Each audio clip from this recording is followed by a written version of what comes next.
अस्सलाम वालेकुम पाकिस्तानियों। उम्मीद करता हूँ जहाँ पे भी होंगे सब खैरियत से होंगे, अल्लाह ताला के हिफ्ज़ व अमान में होंगे। लेकिन मैं सारी रात सो नहीं सका। आपको मेरे चेहरे से, मेरी आंखों से शायद अंदाज़ा हो रहा हो कि मेरी नींद पूरी नहीं है। तो इसकी सबसे बड़ी वजह कि मैं अपने बिस्तर पे सोने के करीब था कि मैं ट्विटर यूज़ कर रहा था। तो मेरी आंखों ये मैंने जो रात के तकरीबन 11:30 पौने 12 के करीब परवेज़ भाई के घर पे रेड हुई। मैं उस रेड को डिफेंड इस लिहाज से नहीं करूँगा अगर करप्शन को डिफेंड कर रहा हूँ, नहीं, मैं अखलाकियात की बुनियाद पे उसको डिफेंड करने के लिए आया हूँ या डिफेंड करने की बात कर रहा हूँ। अगर आप लोगों ने वो फुटेज देखी हैं तो जिस तरह से उनकी घर पे रेड हुई, एक तो ये गैर कानूनी, गैर अखलाकी, गैर आईनी है। लेकिन आइन तो इस मुल्क में 75 साल से नाफिज नहीं हो सका। ये इस मुल्क की बदकिस्मती है। अगर आइन नाफिज हो जाता तो ये मुल्क तरक्की कर देता। और जिस तरह से उनके घर पे रेड हुई, मैं देख के सारी रात सो नहीं सका और ये सोचता रहा कि इतने बाअसर शख्स कि जिसके घर के अंदर पाकिस्तान के बड़े बड़े सियासतदान थे उस घर में, यानी वफाकी वज़ीर तक थे घर में, और वहाँ पे पंजाब पुलिस और बाकी इदारे और जो ऊपर से कॉल्स आ रही थी उस पर अमल दरामद जो हो रहा था, अगर हम आम पाकिस्तानियों के साथ क्या नहीं कर सकते ये। अगर इतने बाअसर शख्स के साथ ये हुआ है, उनकी घर की औरतों के साथ ये हुआ है, कसम से मैं ये सोच सोच के सारी रात सो नहीं सका कि हम आम पाकिस्तानियों को क्या औकात है इनके सामने। अगर चौधरी साहबान ने करप्शन की है तो कानून के मुताबिक पकड़ो उनको, आइन। लेकिन जब अदालत ने बेल दे दी तो इतनी क्या तकलीफ थी उनके घर पे इस तरह की रेड करने की। मैं एक बात यहाँ पे क्लियर करता जाऊँ कि मैं चौधरी परवेज़ इलाही साहब को डिफेंड करने नहीं बैठा यहाँ पे। अगर उन्होंने करप्शन की है तो पकड़ो, उनको सजा दो, क्योंकि इस मुल्क की जो सबसे बड़ी कमज़ोरी है, जो इस मुल्क को तरक्की करने नहीं दे रही, वो करप्शन है। लेकिन इस तरह से घर की इज़्ज़त चारदीवारी को पमाल करना भी हमारे आइन और दीन के मुताबिक गलत है। और यहाँ पे मैं दीन के ठेकेदारों से भी पूछना चाहूँगा कि आप अब क्यों खामोश हो? अब आपके मुंह पे ताले क्यों लगे हुए हैं? अब नहीं दीन आपको याद आ रहा? क्या हमारे दीन में ये नहीं है कि अगर बेटे का कसूर हो तो बेटे को पकड़ो, बाप का कसूर है बाप को पकड़ो? और यहाँ पे चौधरी परवेज़ इलाही को पकड़ने आए और उनकी औरतों के साथ जो हुआ आपने देखा सारी रात। मैं चौधरी परवेज़ इलाही साहब का बहुत बड़ा नाक़िद हूँ। उसकी एक मिसाल मैं आपको देता चलूँ कि मुझे उनके एक काम, बहुत से काम पे एतराज़ है। जैसे उनकी गवर्नमेंट थी, इतनी पावर थी उनके पास, तो वो काला बाग डैम भी बना सकते थे, चाहते तो। पूरे पाकिस्तान में गवर्नमेंट थी ना, कंसेंसस करवा सकते थे, नहीं किया। मुझे इस चीज़ का एतराज़ है। फिर अभी जब उनकी गवर्नमेंट आई कोल्यूशन के साथ, पीटी के साथ, मुझे सबसे बड़ा उन पर एतराज़, एक इस गरीब मुल्क के अंदर उन्होंने आते पंजाब असम्बली इतनी आलीशान बना दी कि अपनी अना की तस्कीन के लिए कि मैंने, क्योंकि इसका संगे बुनियाद रखा था, तो मैंने ये बनानी है, 2 टर्नियर में शहबाज शरीफ ने नहीं बनने दी तो मैंने ये बनानी है। तो उन्होंने आते इस गरीब मुल्क का तकरीबन मेरे ख्याल में उसका बजट कोई 5 अरब के करीब था, वो इतनी आलीशान इस गरीब मुल्क के MPs के लिए असम्बली बना दी। मुझे इस बात पे परवेज़ इलाही पे एतराज़ है। लेकिन मैं यहाँ पे उनके हक में बात करने नहीं बैठा, मुझे बात करनी है अखलाकियात की, जिसकी धज्जियाँ उड़ा दी गई हैं इस मुल्क में। और अदालतों के हुक्म के बावजूद उनके घर पे रेड हुई और अदालतों को बताया गया, ये मैसेज देना था ना, मकसद था मैसेज देना कि हम आपके हुक्म को जूते की नोक पे रखते हैं, और कुछ नहीं था। आप उनको 100 तरीके हैं। अगर आपने निचले सतह पे देखा है अदालतों के 3-3 वो पैगाम आ जाते हैं मुलजिम को कि अदालत में पेश हो, अदालत में पेश हो। कभी कोई नहीं पेश होता, कभी कोई नहीं पेश होता। लेकिन यहाँ पे मसला था अदालतों को मैसेज देना कि हम आपके हुक्म को जूते की नोक पे रखते हैं। तो इस ये उसी ड्रामे का एक एपिसोड था जो इस मुल्क में 1 साल से चल रहा है। आइन तो वैसे 75 साल से इस मुल्क में नहीं है, लेकिन ये जो लास्ट रात हुआ है ये उस ड्रामे का एक अगला एपिसोड था। कोई उन्होंने मैसेज दिया कि हम आइन को अपने जूते की नोक पे रखते हैं। जैसे कि अगर आप सबको पता हो कि अली मोहम्मद खान अली मीन गंडापुर की बेल हो चुकी है, लेकिन सिंध हुकूमत उनको रिहा नहीं कर रही। यानी ये आलम है यहाँ पे, तो फिर हमारे मुल्क की अदालतें क्यों ना 139वें नंबर पे होती। अब तो मेरा ख्याल है जो नई रैंकिंग आएगी उसमें 150 भी क्रॉस कर जाएंगे हम।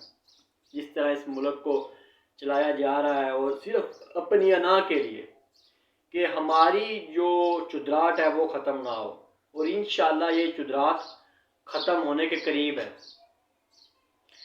मेरे पाकिस्तानियों, ये आपकी जंग है। अगर आइन और कानून की बालादस्ती ना हुई ना तो यहाँ पे आपकी इज्जतें भी महफूज नहीं रहेंगी, इस बात को यकीन जान लीजिए। सिंध में कल एक वो टीचर जिसके सारे शवाहिद मौजूद थे ज़्यादतियों के, लेकिन उसको बाइज्जत बरी कर दिया, और एक शख्स को अदालत के हुक्म के बावजूद बरी नहीं किया गया। ये हमारे आइन को मजबूत करने का एक तरीकाकार है। यहाँ ये औकात है हमारे मुल्क में कानून की।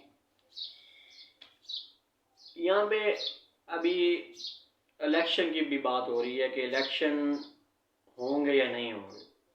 इलेक्शन तो ये नहीं करवाने जा रहे, आखिरी हद तक जाएंगे, क्योंकि जो ग्राउंड रियलिटीज़ और जो सारी सर्वे वगैरह जो भी आ रहे हैं सामने, आप देख लें कैसे ये इलेक्शन करवा रहे हैं, क्योंकि इनको अपनी हार सामने नज़र आ रही है।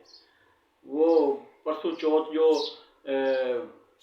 वो छोटे वज़ीर जो कहते हैं ना बिलावल, छोटा वज़ीर, ये असली वज़ीर तो नहीं है, छोटा वज़ीर वो वज़ीर मुराद सईद ने एक कॉल एक दिन पहले 15 ज़िलों के अंदर उसका वीडियो लिंक पे लोग खताब सुनने आ गए।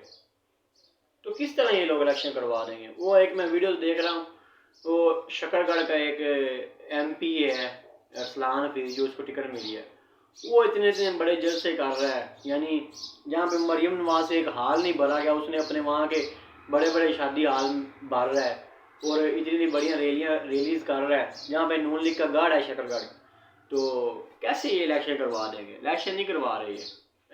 ये बातें कर रहे हैं कि मियाँ साहब आएंगे तो इलेक्शन होंगे, फिर इसका मतलब है कि अब पाकिस्तान में इलेक्शन नहीं होंगे, क्योंकि मियाँ साहब ने तो आना नहीं। अगर मियाँ साहब ने आना होता तो आ जाते ना, अभी तक सऊदी अरब तक आ गए। ये मेरे भाई जो नून लीग के सपोर्टर हैं, ये उनके लिए एक अलमिया है, उनको आवाज़ बुलंद करनी चाहिए कि आप यहाँ तक आ गए, सऊदी अरब तक उम्रा का के माशाल्लाह आप गए, वापस लंदन चले गए, कि पाकिस्तान क्यों नहीं आए। क्योंकि मेरे पाकिस्तानियों, ये उनका मुल्क नहीं है। अगर उनका मुल्क होता तो आज तक इसकी तरक्की के लिए वो काम करते, ना कि यहाँ पे करप्शन के अंबार लगाते। तो ये बातें हो रही है कि मियाँ साहब आएंगे तो इलेक्शन होंगे, तो फिर मतलब इलेक्शन नहीं होंगे, क्योंकि मियाँ साहब ने नहीं आना। इलेक्शन तो इनको करवाने पड़ेंगे। इलेक्शन बहुत ज़रूरी है इस मुल्क के लिए, इस मुल्क की बका के लिए। यहाँ पे एक और बात मैं करना चाह रहा हूँ कि इमरान खान की जो पेशियों पे सिक्योरिटी होती है, इस पे इनको बड़ी तकलीफ है, बहुत तकलीफ है। वो कहते हैं ना, मरोड़ उठते हैं पेट में और ये अपने हाथ चबाते हैं, क्योंकि हमारा वो प्लान, लंदन प्लान, जिसकी पेमेंटें हो चुकी हैं, जिसका सारा तैयार है, लेकिन उसमें हम कामयाब नहीं हो पा रहे, उसके लिए ये चीखते हैं, चलाते हैं और तंज करते हैं। क्योंकि जब किसी दो मुखालिफ आपस में लड़ रहे हो ना, तो जो आगे लगा हो हरीफ, उसको समझ ना आ रही हो कि मैं कैसे इसको शिकस्त दूं, तो वो उस पर तंज करता है ताकि वो गलती करे कोई। तो खान साहब की सिक्योरिटी इतनी ज़्यादा होती है कि इनका जो मकसद है, जो उनकी असैसिनेशन करने का मकसद है, इनका जो इरादा है, उसमें वो कामयाब नहीं हो पा रहे। इसलिए वो खान साहब पे तंज करते हैं कि इतनी सिक्योरिटी क्यों। मेरा तो ये मानना है कि खान साहब की इससे ज़्यादा सिक्योरिटी होनी चाहिए, क्योंकि उस शख्स ने इस मुल्क के लिए बहुत कुछ किया है।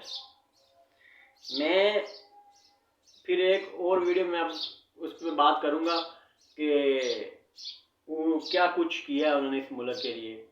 तो एंड पे यही मैसेज आप सबको कि इस मुल्क में आइन और कानून की बालादस्ती के लिए अपना रोल अदा कीजिए, अपना किरदार अदा कीजिए, क्योंकि आइन की बालादस्ती होगी, कानून की बालादस्ती होगी तो ये मुल्क तरक्की करेगा।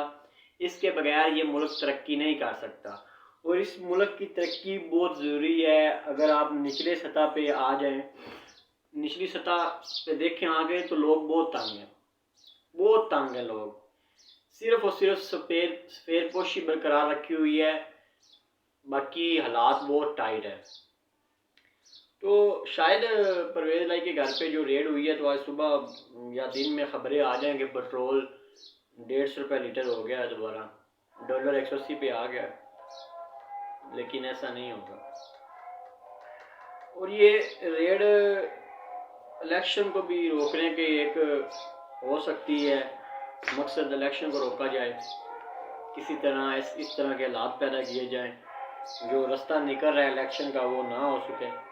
लेकिन इंशाल्लाह आगे हक़ाइक़ सामने आते रहेंगे, आपसे बातें करते रहेंगे, और उम्मीद करता हूँ कि आप शायद मेरी किसी बात पे अमल करें और आपको कुछ समझ आए, और मैं तो अपनी कोशिश करता रहूँगा। बाकी ये जो बातें आपसे करता हूँ इसके लिए बड़ा टाइम दरकार होता है, और मैं अपना कीमती टाइम आपको देता हूँ, लेकिन मेरा इसके पीछे कोई सोच है, इंशाल्लाह वो किसी और वीडियो में या किसी और वीडियो में आपके सामने रखूँगा। तो अल्लाह ताला से दुआ है कि इस पाकिस्तान के आइन और कानून की बालादस्ती करने वालों की हिफाजत करने वालों की हिफाजत फरमाए, और इस पाकिस्तान को हमारी ज़िंदगियों में तरक्की करता हम देखें, और ये फले फूले, और जिस मकसद के लिए ये बनाया गया था वो मकसद पूरा हो। अपना ख्याल रखिएगा। इंशाल्लाह मुलाकात होती है नेक्स्ट वीडियो में। अस्सलाम वालेकुम।